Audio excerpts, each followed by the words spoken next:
Children, you are not dismissed to children's church today. Nope, no kids church. Oh, there is kids church? Okay, I'm wrong. There is no children's church.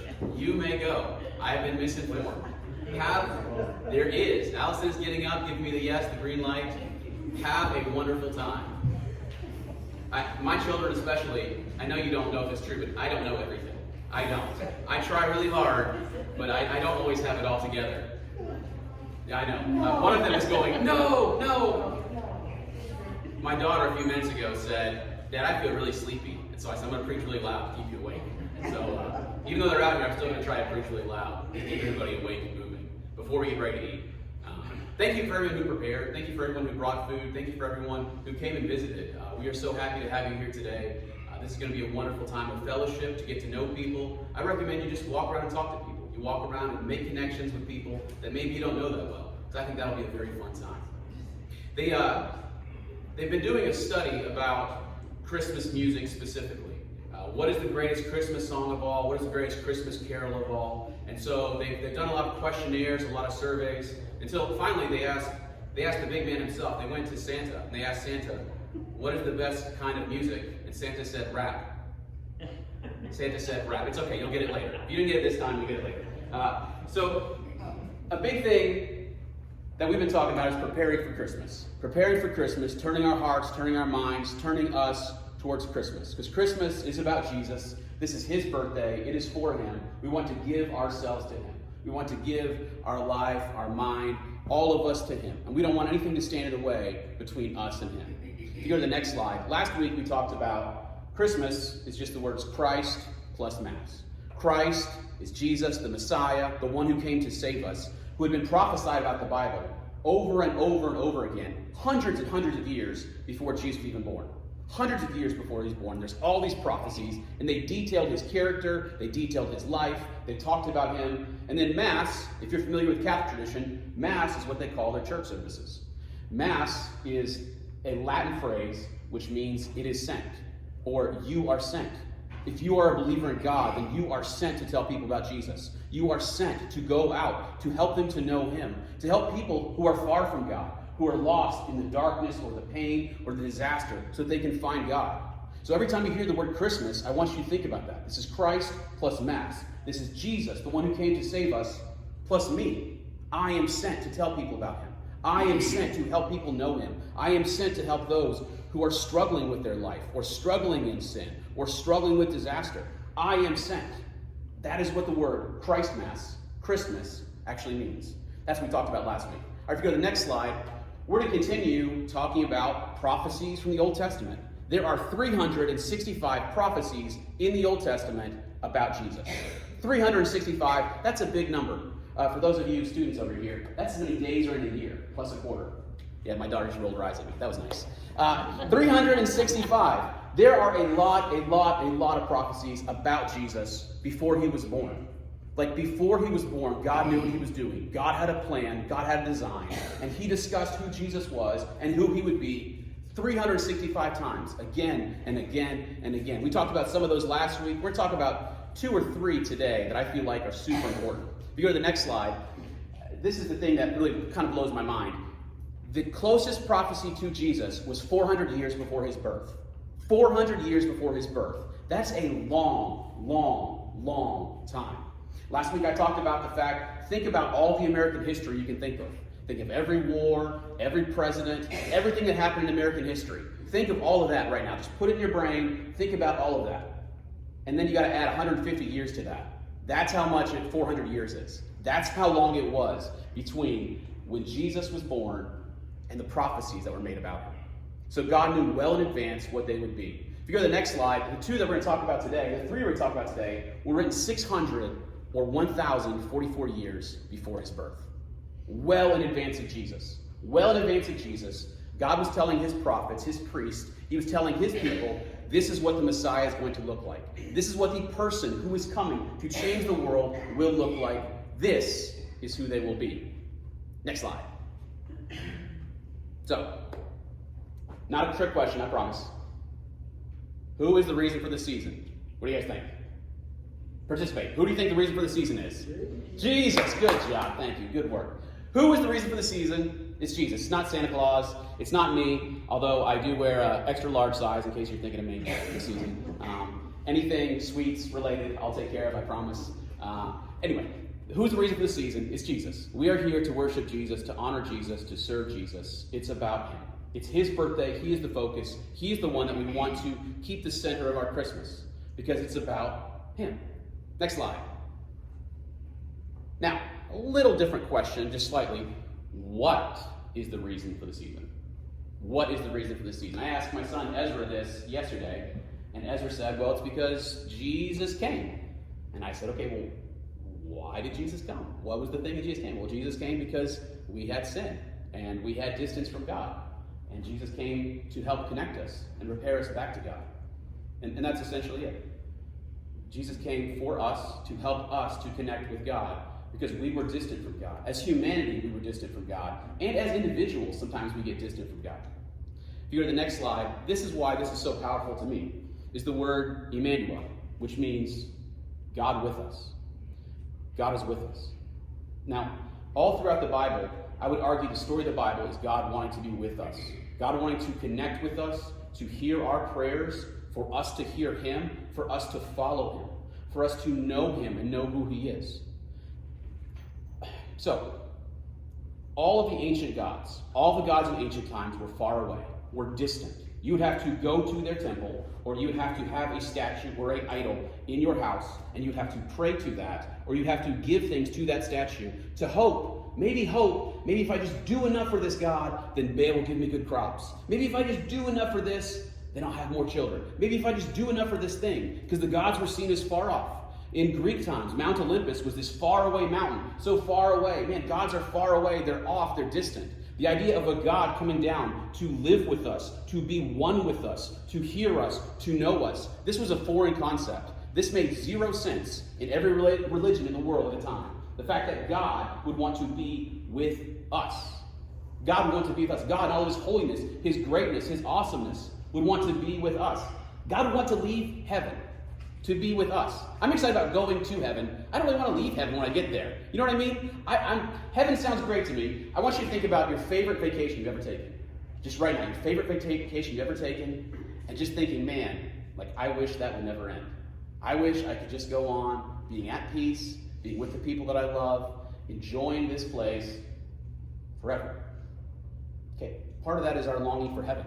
One day, you will never have to leave that.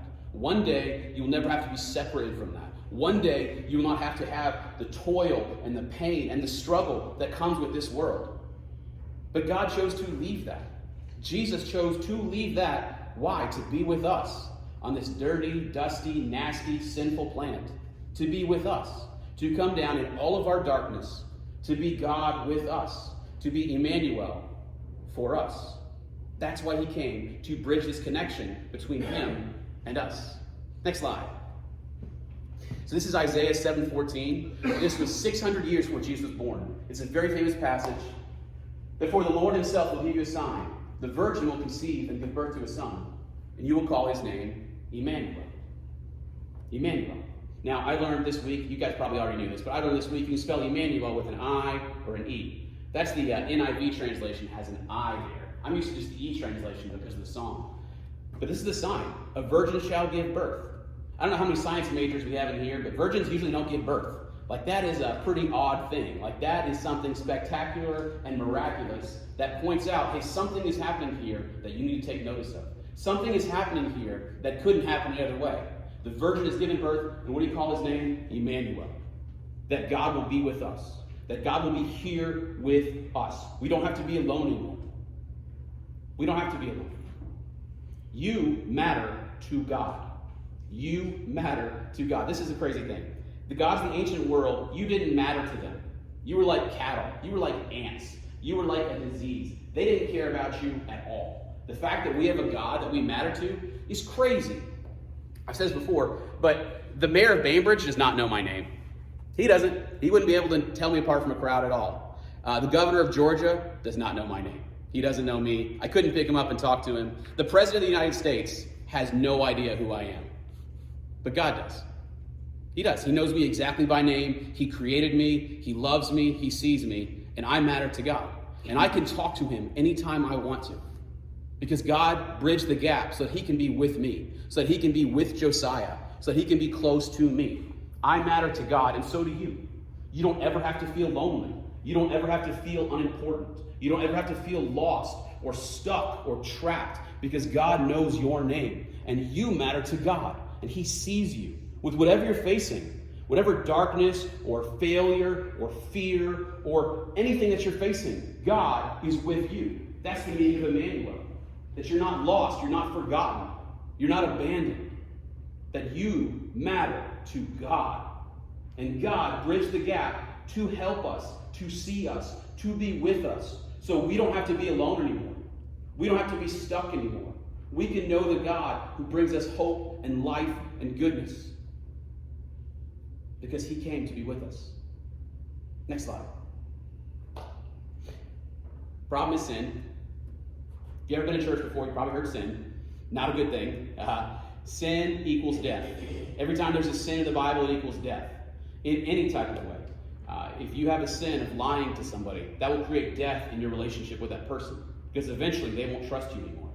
If you create, if you yell at your spouse all the time, you know what? That's going to create some distance. That's going to create some death in your relationship. If you choose not to go to work when you're supposed to be at work, that's going to create death from your job. Sin equals death every single time. All the time. It always hurts us. It always costs us more than we want to pay. It always pulls us closer than we want to go. It always distorts us. Sin destroys us. And yet we do it. And yet we drift towards it. And yet we make mistakes. We are not perfect. We are flawed, and we have a bent towards sin. I have a bent towards sin. I try really hard. I wish I could say here that I was perfect. I'm not. Not even close. But I try. And you know what? When I sin, it causes death for me and my family. And I don't want to live in that. I don't want to be in that. And Jesus came so that we did not have to live in the consequences of that sin anymore. We didn't have to stay in that sin anymore. We didn't have to be messed up in that sin anymore. That we could find our hope and our life in Jesus. In Jesus. Next slide. All right, there's 2 chapters that I want you to read on your own time. We're talking about preparing for Christmas. These are 2 chapters. I say chapters. It takes 3 minutes to read, or just 5 minutes to audio play it. This is super easy. This week, I want you to spend time in these 2 chapters. Isaiah 53 and Psalm 22.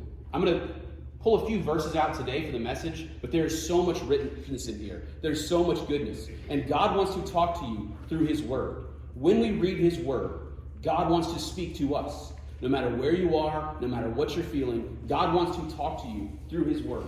And specifically, these 2 chapters, these 2 passages, these 2 prophecies, again, take place hundreds of years before Jesus, and yet they are so descriptive of Jesus. They're so powerful, and they talk about this gap that we have between us and them. Isaiah 53 is called the chapter of the suffering servant. I don't know about you. If I was God and I was coming to earth, I would do things differently. Really? I mean, if I was God, I'm coming down like with a light, and people are going to see me and love me. They're going to think I'm a famous celebrity, that I'm rich, I'm powerful, I founded my own business, I'm the best at sports. You know what I mean? Whatever. Like, if you are coming down as God, if you had all the power, all the authority, you could do whatever you wanted to, and you were coming down to earth, how would you show up? And what would you do? I would not come the way Jesus came. This Isaiah 53 chapter talks about how much Jesus suffered, how much Jesus was going to struggle, how much he was going to have difficulty. One verse in here, it doesn't say, but it kind of says it. It kind of says he was ugly. Like, it kind of said there was nothing about Jesus that people saw and they instantly thought, man, he's perfect. Man, he's flawless. Man, he's got it all together. Man, that is a good looking guy. If I was coming down as God, like, I'm going to be like the best looking thing ever, right? Or I'm going to make everybody think I am. I could try to do that already. Like, people think I'm the best looking thing. Anyway, so Isaiah 53, verse 3 talks about he was despised and rejected by men, a man of sorrows and familiar with suffering, like one whom men hide their faces and despise and esteem him not. But then verse 4, surely he took on our infirmities and carried our sorrows. Yet we considered him stricken by God, smitten by him, and afflicted. He was pierced for our transgressions. He was crushed for our iniquities. The punishment that brought us peace was upon him. Okay, pierced for our transgressions, Crucifixion had not been invented yet. This is a Roman execution thing. The Romans weren't even around at this time. But already it prophesies, hey, the Messiah, when he comes, he's going to be pierced. He's going to have those... Nails isn't even a good word. Like, you've got to think about, like, the big stakes that they put in, like the railroad ties. Like those big, beefy ones. He's going to be pierced with these things. Why? For our transgressions, for our sin, for my mistakes, for my fault. Jesus would be pierced for me. He would be crushed. Why? To bring us peace with God.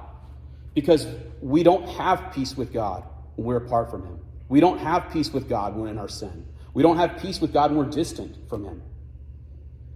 And maybe right now, you're thinking of somebody in your life, somebody in your family or friends or somebody you know that doesn't know God. And they have no peace in their life. They have no peace. Maybe they don't believe in God. Maybe they half believe in God. Maybe they believe in other things. I'm a counselor full-time, and I talk to people all the time who believe other things. Some people believe in other cults. Some people believe in Wiccan. Some people who believe in other religions, and they come and talk to me. And they have no peace. They have no answers. They're just kind of stuck. And I believe that we have the peace because we can know God, and he will bring us the peace because he was pierced for our transgressions. He was bruised for our iniquities. He went through this suffering for us, as it was prophesied hundreds and hundreds of years before he was even born. This verse 6 I really like. We all like sheep have gone astray. Each one of us has turned our own way. But the Lord has laid on him the iniquity of us all. All of us mess up. All of us drift. All of us say things we shouldn't say, or think things we shouldn't think, or do things we shouldn't do from time to time. All we like sheep have gone astray. Each one of us have turned our own way. I like because it rhymes. That's easy for me to remember. But then God has taken all of that, all of the payment, all of the sorrow, all of the negativity, and he placed it on Jesus. And Jesus, when he went to the cross, it was more than just the pain. It was more than just the shame. But he took all the weight of all of our sin throughout all of human history on him. I don't know if you've ever had a bad day when you've done something wrong or you've made a mistake and you felt lots of guilt and lots of pain and lots of struggle. Imagine all of that, all of the negativity for your entire life placed on you at one time. Now multiply that times everyone in the world. Now multiply that times all of human history. That is what Jesus had placed upon him in the cross. Our shame, our pain, our iniquity crushed him, was put upon him. Why? So we wouldn't have to live with it anymore. So that we can ask for forgiveness and find hope in him. So we wouldn't be stuck living this way anymore. We could find him. And this was prophesied again, way before he was born, way before he came to earth in this way. He would suffer, and he would die, and he would struggle. And then Psalm 22, those of you who have been here for more than a year know my favorite chapter of the Bible is Psalm 23. I preached on it for like 6 or 8 weeks a while back because I love Psalm 23. Psalm 23 is so good. But before you get to Psalm 23, you got to go to Psalm 22. And Psalm 22 is kind of hard to read. Psalm 22 has some stuff and it's like, ooh, I'm glad that wasn't me who had to go to the cross. Ooh, I'm glad I didn't have to die. That doesn't sound fun at all. Psalm 22 starts off, my God, why have you forsaken me? There's some debate among scholars whether or not this is a prophecy, like David is knowing what Jesus will say on the cross ahead of time, or whether when Jesus was saying on the cross, whether he was singing. Like he's on the cross, he's suffering, he's dying, and he's remembering this song from his childhood. He's remembering this song that the people of Israel have sang for thousands of years to give themselves hope and restoration. Singing is a very powerful thing. It's something I recommend in counseling sometimes when people are struggling with anxiety or depression, because there's something about singing that releases the tension, releases the pain, releases the sorrow. And something about thinking about Jesus on the cross, singing a song that helped him remind him, you know what, this is part of the plan. Helped remind him that God is with him. Helped remind him that he can make it and he can go on. So sometimes you should sing. By yourself in the shower if you sing as bad as I do, or just out and away from people or in your car. Sometimes singing to God, worshiping God, does something in you that wouldn't happen another way. So it starts off, my God, why have you forsaken me? Which are some of the words that Jesus spoke on the cross right before he died. Why are you so far from saving me? So far from the words of my groaning? Oh my God, I cry out day after day, but you do not answer. And by night, I'm not silent. Maybe this is you, maybe this is someone you know, that they are crying out for help. They are crying out for God. They're crying out for God to do something. And it feels like there's no answer. And it feels like they are just lost and stuck and hurting.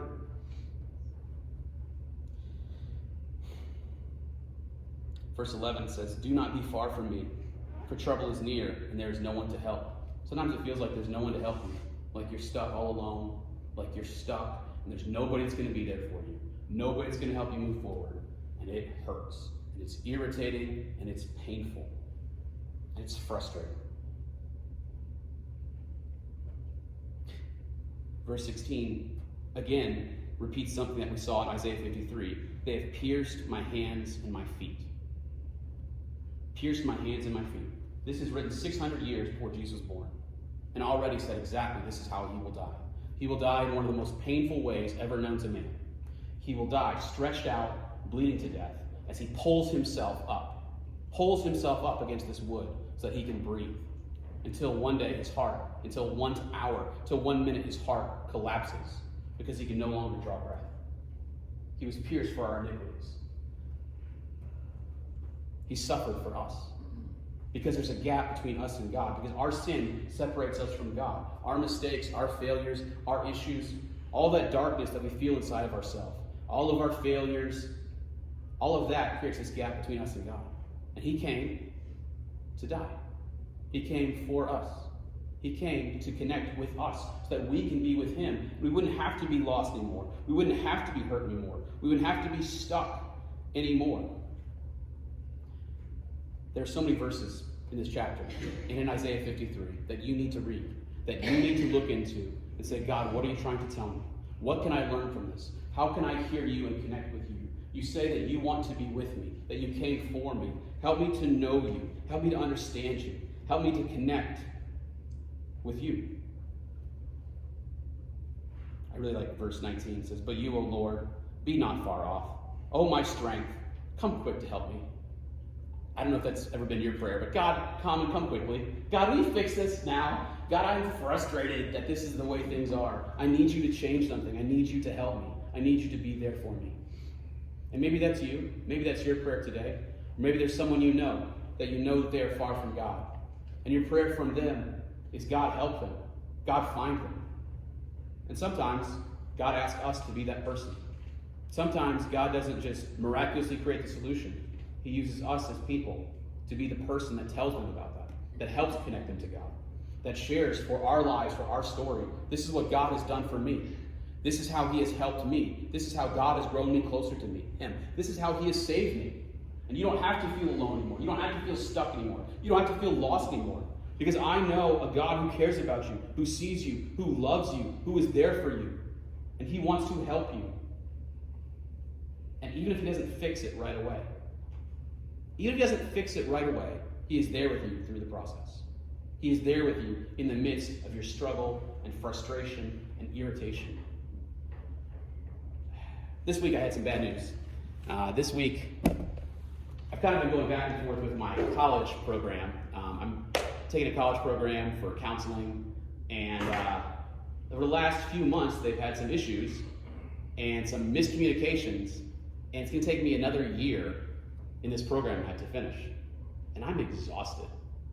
I don't like school. Maybe you're a really smart person who likes school, likes homework. I don't like school. I'd rather just skip it. I was perfectly fine not doing this school, but it's required for my job that I take these classes, that I get this license, that I get this degree. And it's going to take me another year of my life.